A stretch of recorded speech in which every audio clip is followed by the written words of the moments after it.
Hi, everyone. Thank you for joining me for today's presentation. My name is Katie Mallor, and I am the Business Development and Marketing Coordinator for EV United. Today, we're going to cover the role of batteries in the EV world while also covering some basic EV charging concepts. Let's get started. Before we begin, I would like you to think about all of the products that you use on a daily basis that are powered by batteries. Are you currently viewing this presentation on a laptop? Or what about your cell phone?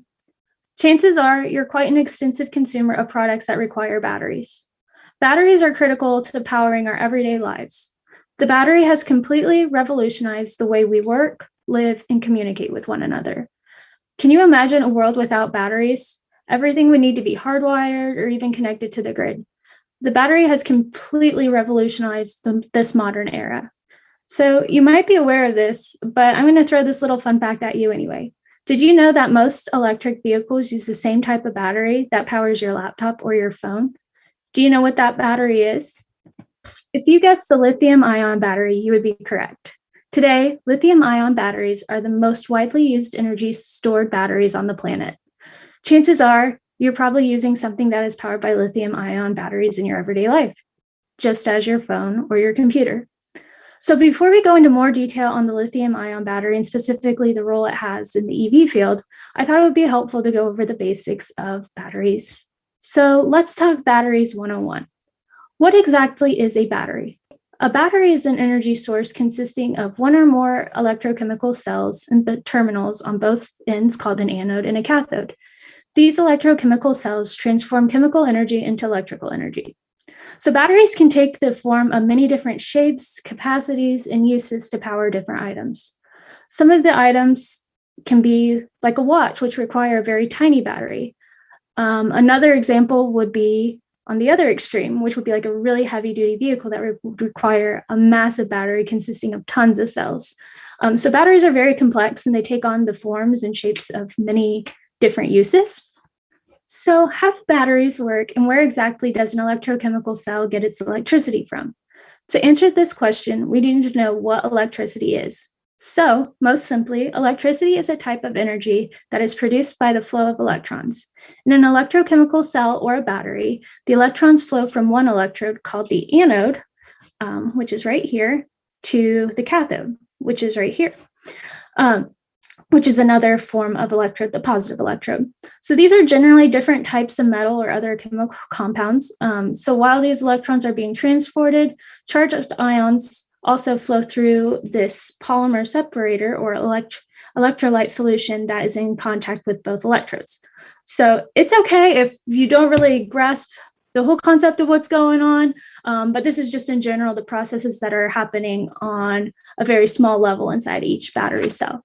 So first, there are two main types, primary and secondary. So primary batteries are traditional batteries that you think of when you hear the word batteries. So like your AA's, AAA's, anything that you've used in the past that requires batteries, you throw them away or you recycle them, and then you have to put in a new battery. That is what your primary battery is. The secondary type are the ones that can be recharged. So they have multiple charging cycles, and so we're seeing more of these come to light with new investments in the battery field, a lot more R&D. They're becoming less costly and more easier. They're becoming easier to produce. So for the focus of this presentation and moving forward with the role that batteries play in electric vehicles, we're going to be focusing primarily on the secondary types of batteries. So now that we've covered a high-level overview of batteries, let's charge forward into the role that these batteries play in the electric transportation field. So as we begin to cover the shift over in the transportation industry to electric, I wanted to showcase some of the new vehicles that are expected to hit the market over the next couple of years. You'll see some favorites on there like the Jeep Wrangler, this Tesla Cybertruck, and even some new ones you may not be familiar with, such as Rivian. These are all new models that are expected to be released over the next couple of years. In fact, you may be familiar with some of the auto manufacturers' commitments, or you've seen some in the news about this auto manufacturer electrifying this brand of vehicles or this line of models. So over the next 2 decades, no major industry will change more than transportation. And so that is why it's so important right now for us to get the proper infrastructure and education in place for EV charging. So who is driving this EV transition? There are three main contributors who are catalyzing this transition. The first would be governments who are enacting aggressive policies to curb emissions and capitalize on the growth opportunity. So you'll see, if you're paying attention to any of the recent news, some of the legislation that's being passed is going towards electrification, whether that's in terms of charging infrastructure or just sustainable practices. It's really big right now. The governments are putting a lot of legislation into place. Auto manufacturers are also investing billions of dollars in research into electrifying their own automobiles and into R&D for batteries. And then finally, consumers and fleets are shifting their focus to electric vehicles. So with the EV charging industry, anybody can really deploy an EV charger. There are several different types. Private companies, public companies are seeing the opportunity out there, and they're choosing to invest in charging for as a way to add an extra revenue stream, provide a valuable amenity for employees, or even put their location on an EV charging map to try to promote drivers to visit their locations. So there's a lot of contributing players into this transition, and even utility companies, that's another big one that's taking a huge undertaking in trying to plan for the proper infrastructure to be in place to support this growth over the next several years. So as many of the auto manufacturers have committed to electrifying their different lines of vehicles, you might have noticed, or you might have come across hybrid versions or plug-in hybrid versions of different models. So like with the Jeep Wrangler, the hybrid version of that. If you're new to electric vehicles, you may not know the difference between the different types of vehicles. So with that, I just wanted to take some time to walk through each of the different types. So all the way on the left-hand side, you'll have what's called your internal combustion engine. So this is just your traditional gasoline-powered vehicle. The next one would be a hybrid. And the hybrids are the first these are the first type of hybrids that came out. So these are the ones where it would be switching between a gas engine and electric motor. There's no plug-in, so you wouldn't plug it in necessarily to charge up. Instead, the vehicle has an onboard charger that would charge the vehicle as it goes. The next type would be the plug-in hybrid.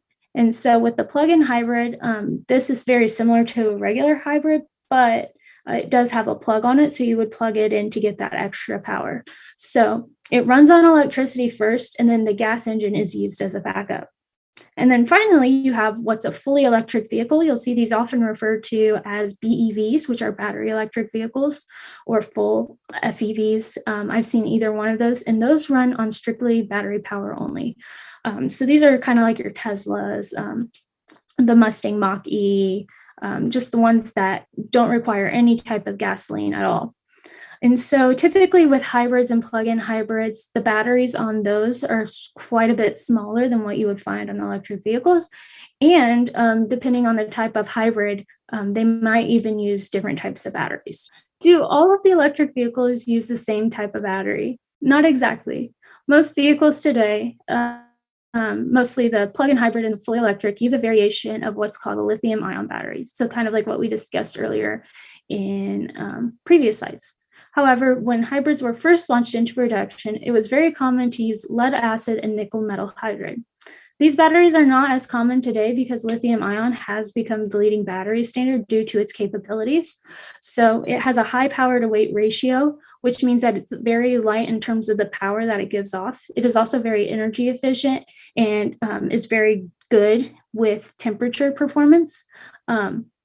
It also has a low self-discharge rate, which means that it can continue on with power for very long times. Whereas with these previous batteries, such as like nickel metal hydride or lead acid, they were more costly to produce, but they also didn't have the performance of lithium ion batteries. And then finally, we have what's called an ultracapacitor.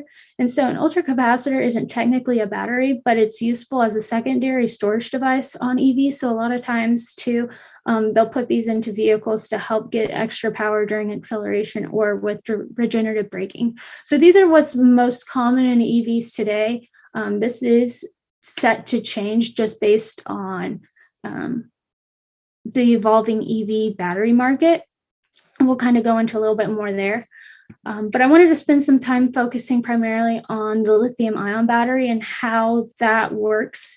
So we're going to be focusing primarily on fully electric vehicles in this regard, just because that is what the industry is shifting to, mostly fully electric over hybrid. So with current battery technology, a lithium ion battery is designed for extended life, which is about 8 years or 100,000 miles.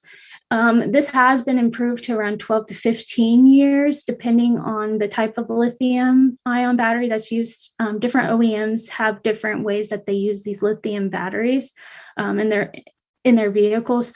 And so just kind of based on what's been improved over the past couple of years, we are seeing 12 to 15 years even, like instead of this 8-year standard. And so then just this diagram right here, it just kind of shows some of the different battery packs of lithium ion batteries inside of an electric vehicle. And so because lithium ion batteries are so prevalent in EV production, I wanted to take time to go over this really great visual that I found from Science Direct. This flowchart just shows what's going on at the atomic scale all the way up to the high level overview in an electric vehicle. So if you envision in a lithium ion battery, you might think of a lithium battery as just kind of like a cylindrical cell, kind of similar to like a double A. So the battery cell is where this electrical chemical reaction is occurring. So if you think back to that battery diagram, this is where that's all taking place. So inside of this cell is where that's all going on. So you can see at the atomic level and then the nano to micro scale level, what's going on there. So inside of each electric vehicle, they have what's called battery packs. And these battery packs consist of hundreds of these cells.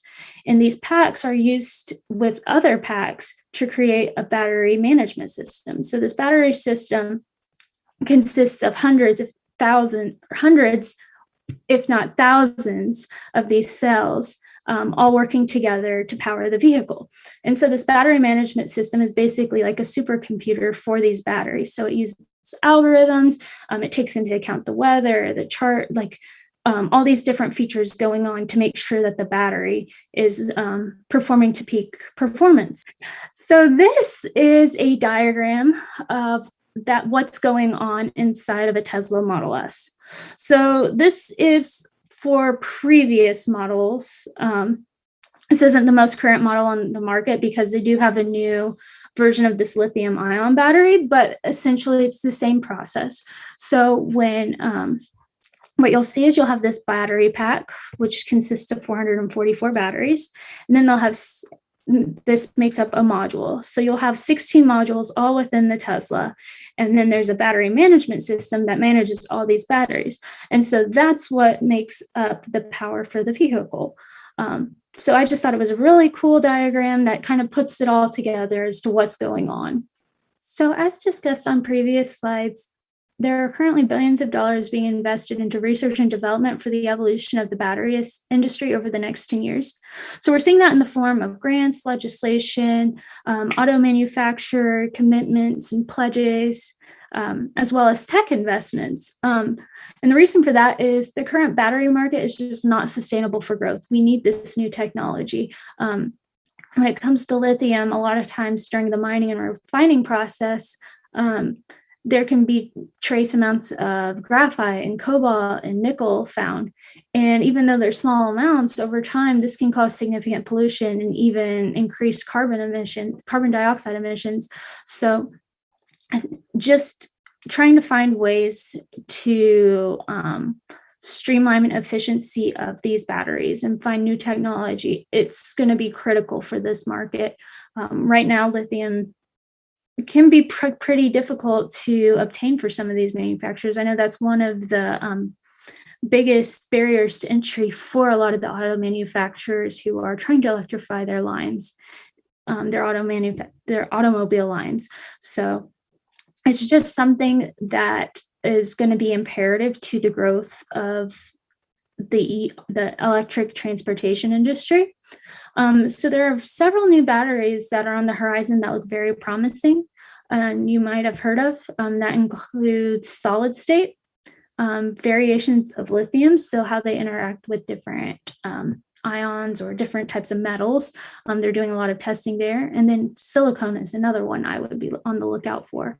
So now that we've covered some of the basics with the types of batteries used in an electric vehicle, let's move on into our final topic, which is how do we charge electric vehicles?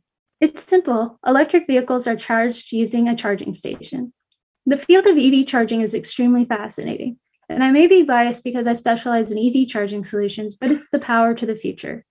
In order for the market to grow and meet OEM expectations and the government's ambitions for sustainability, it is so critical to have the proper infrastructure in place. And what's cool about the EV charging field is that anybody can deploy a station. It's very different from traditional gas stations where you're limited to just the fueling station alone.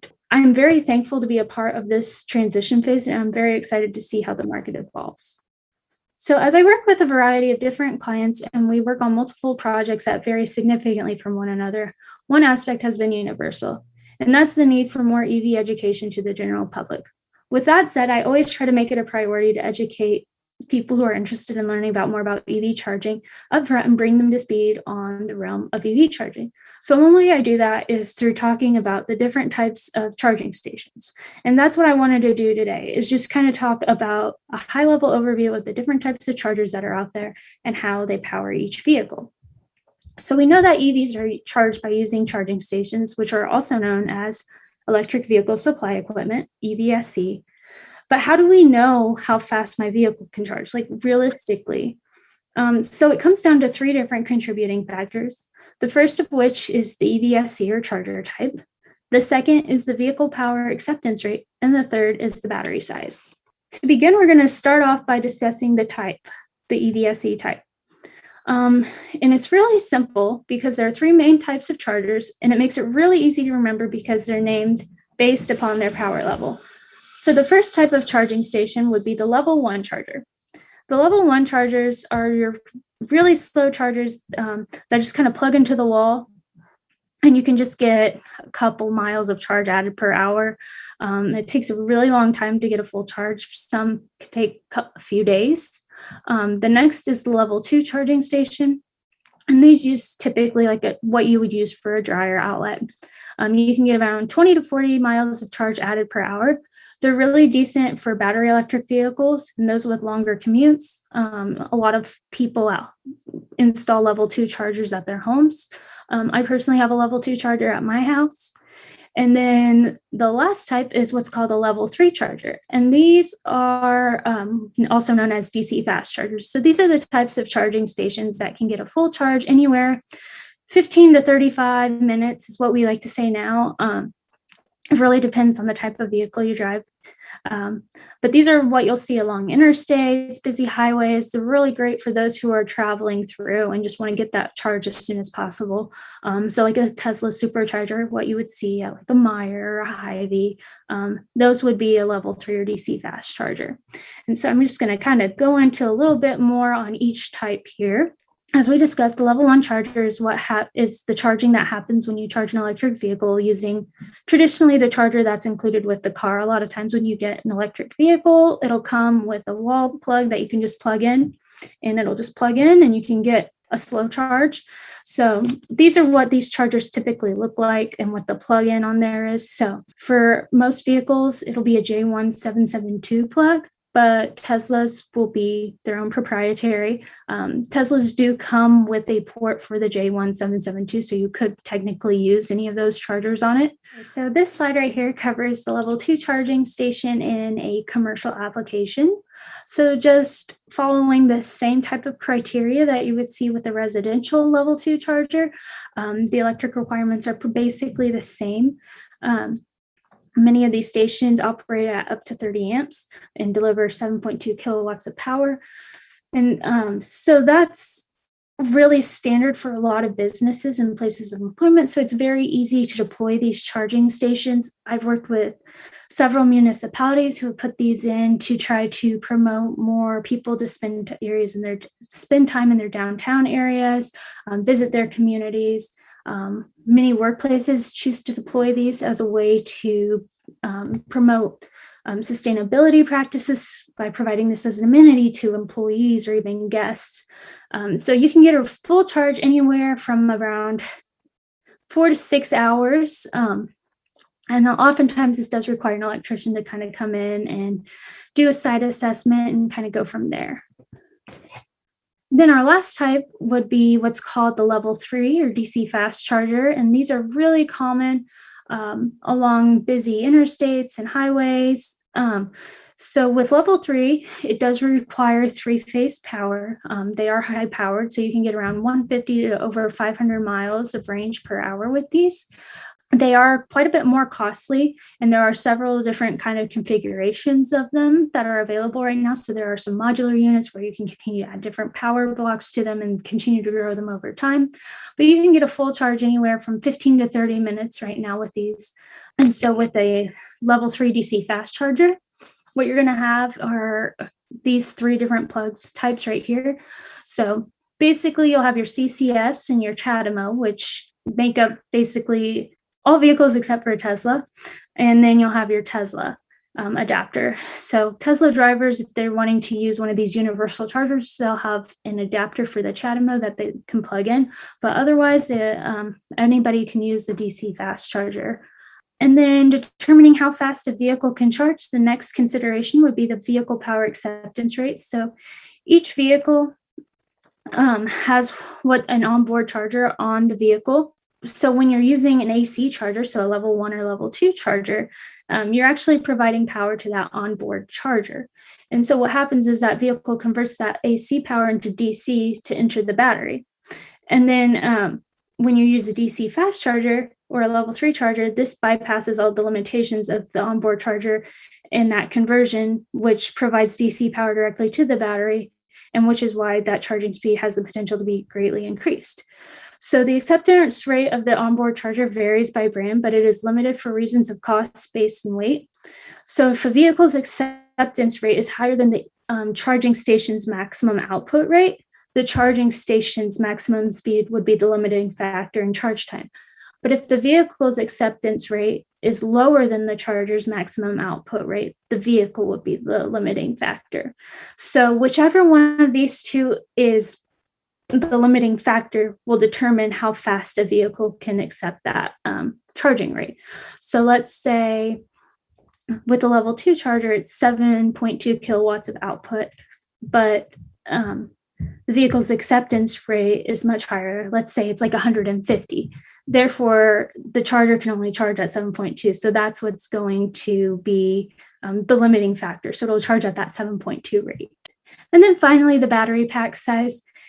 And so this is generally measured in kilowatt hours. So just kind of wanted to show a comparison of some of the most popular EV models in comparison to the range. So this y-axis right here shows battery pack size, and the x-axis shows the mileage. Really, this is just kind of a visual to kind of compare the different battery sizes. Most of the time, a larger battery pack size equates to a larger range, but that's not always the case, and it's continuing to get more and more efficient, especially as these battery technologies continue to improve. But that would be the other determinant in how fast a vehicle can charge. So a lot of times these battery packs throttle back the chargers to preserve the battery. And so that just kind of goes back into play with the battery management system and how it's basically a supercomputer that monitors the health of your battery. Thank you everyone for joining me today. I had a lot of fun working on this presentation. If you have any questions about EV charging, please feel free to reach out.